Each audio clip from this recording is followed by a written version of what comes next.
Ketemu lagi di Hot Room. Salah satu narsum kita Bapak Adi Prawitno, Direktur Eksekutif Parameter Politik Indonesia, sedang OTW. Nanti akan ikut di segmen berikutnya. Pertanyaan berikutnya kepada Bapak Johan Budi yang dulu adalah aktif di KPK. Sekarang jadi ikut di partai PDIP. Ya, pertanyaannya, apakah dengan Caimin bergabung dengan PKB Nasdem membuat PDIP ketar-ketir? Karena apa? Coba lihat nih, Ganjar mulai cari dukungan Ridwan Kamil, Khofifah, Mahfud MD. Ketar-ketir nggak? Gini, saya mau declare dulu di sini ya. Ya. Saya bukan pengurus DPP partai. Ya. Saya menyampaikan pendapat ini dari apa yang kita dengar di fraksi, karena saya anggota fraksi. Ya. Jadi siapa yang jadi cawapresnya Mas Ganjar tentu ada di Bu Megawati Soekarno Putri. Ya. Nah, bicara soal pertanyaan tadi, ini pertanyaannya kayak Caimin, quiz. Ya. apakah ancaman? Saya kira nama-nama seperti Prof. Mahfud MD, kemudian juga yang lain, kan sudah pernah muncul, ya, termasuk Caimin juga pernah disebut oleh, pernah bertemu dengan Mbak Puan waktu itu. Waktu Caimin masih bergabung dengan Pak Prabowo ya waktu itu. Pak Jazilul waktu itu kan ikut juga. Ya. Dan jawaban Caimin waktu itu di Konfes ya, hampir mirip sama dengan jawaban Pak Jazilul tadi. Yaitu? Bahwa saya sudah firm gitu. Tadi kan dibilang kan, firm dengan Anies Baswedan gitu. Tapi kalau yang dulu dia ngomongnya firm dengan Pak Prabowo. Gitu. Nah, kemudian pindah, apakah berpengaruh terhadap PD Perjuangan? Di Jawa Timur, Jawa Tengah?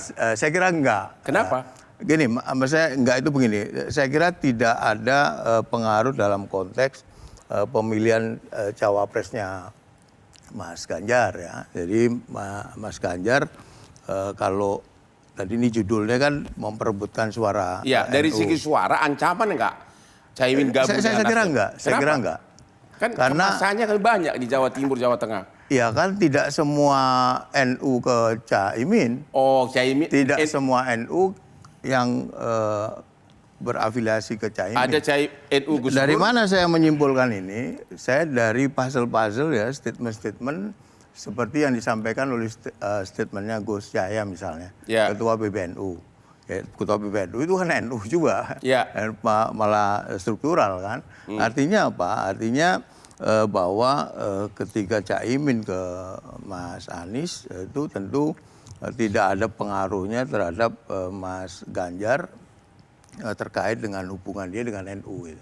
Atau pemilih nanti pemilih Mas Ganjar terhadap orang-orang NU gitu. Jadi nggak ada ini karena cair kan. Tadi seperti disampaikan, saya baca di berita banyak statement-statement dari pengurus NU struktural, secara struktural itu malah lebih ekstrim lagi kan. NU jangan dibawa ke politik, kira-kira begitulah. Oke, jadi bukan ancaman. Saya kira bukan ancaman. Dari segi suara. Punya ini sendirilah. Caimin punya pemilih sendiri. Pertanyaan berikutnya, apakah Putri Mahkota Ibu Puan bakal jadi cawapres? Pak Hotman, Bu Mega sudah mengumumkan bahwa capres PDI Perjuangan adalah Ganjar Pranowo, dan ini tidak berubah. Cawapresnya kan belum, dan Mbak Puan. Apakah ada kemungkinan besar Ibu Puan jadi cawapres? Saya kira enggak. Ya.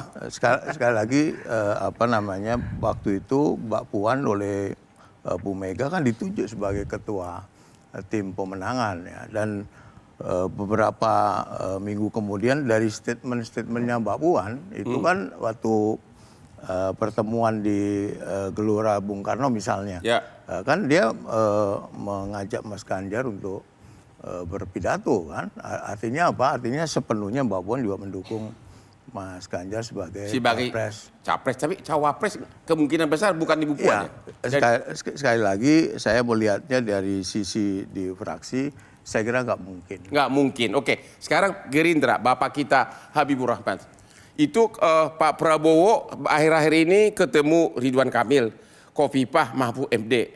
Apakah itu untuk menggalang suara di Jawa Timur, Jawa Tengah? Karena Pak Prabowo itu kuat di Jawa Barat. Ya, tentu itu bagian dari politik merangkulnya Pak Prabowo. Ya, terlepas ada ikhtiar kita mencari cawapres yang terbaik, Pak Prabowo merasa perlu bertemu dengan sebanyak mungkin tokoh-tokoh bangsa.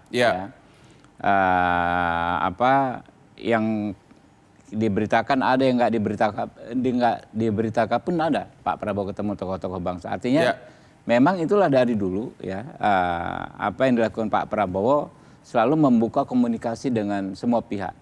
Tidak ada satu partai politik pun yang Pak Prabowo anti-kan.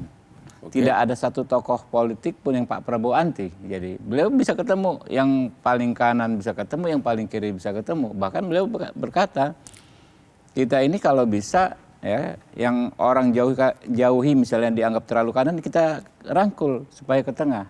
Yang dijauhi orang kanan dianggap terlalu kiri, kita rangkul supaya ke tengah. Kurang lebih begitu. Jadi betul memang ada ikhtiar mencari cawapres dengan bertemu tokoh-tokoh. Tapi terlepas dari itu ada yang lebih besar.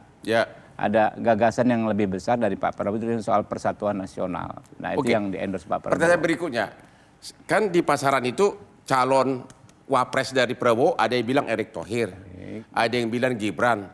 Apakah memang mau cari di Jawa Barat atau dari luar Pulau Jawa? Yang kira-kira menonjol yang mana nih?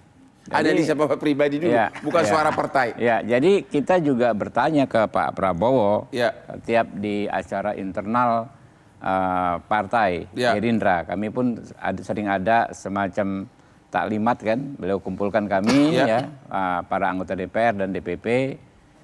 Itu kan kita pasti semua bertanya, Pak Prabowo pidato selesai, Pak satu lagi belum selesai, apa? Cawapres Pak, cawapres Pak. Oh cawapres. Kalau sekarang belum bisa saya sampaikan. Kriterianya Pak, kriterianya disampaikan Pak Prabowo itu kan menerima Pancasila, Undang-Undang Dasar 45, NKRI, tapi kan pendaftaran yang umum. Pendaftaran capres dan cawapres udah tinggal kurang dari sebulan, 10 Oktober. Sudah mulai nggak main kristal, mengerucut? Yang tahu persis tentu Pak Prabowo dan sahabat-sahabatnya ya. Tapi ini Bang Hotman. Soalnya saya mimpi tadi malam, aku kira Hotman Paris yang itu. Oh, jadi kalau pengalaman saya sebetulnya ada di 2 event jelang Pilpres 2014 dan 2019. Itu ternyata semakin dekat ke pemilihan itu justru semakin rileks penentuan capres dan cawapresnya. Jadi kayak kita nih dulu awal-awal kita bikin koalisi semuanya jadi capres.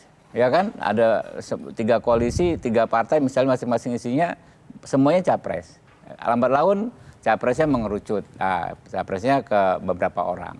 Begitu juga soal cawapres, karena ada 2 hal saja Pak Hotman menurut saya yang menjadi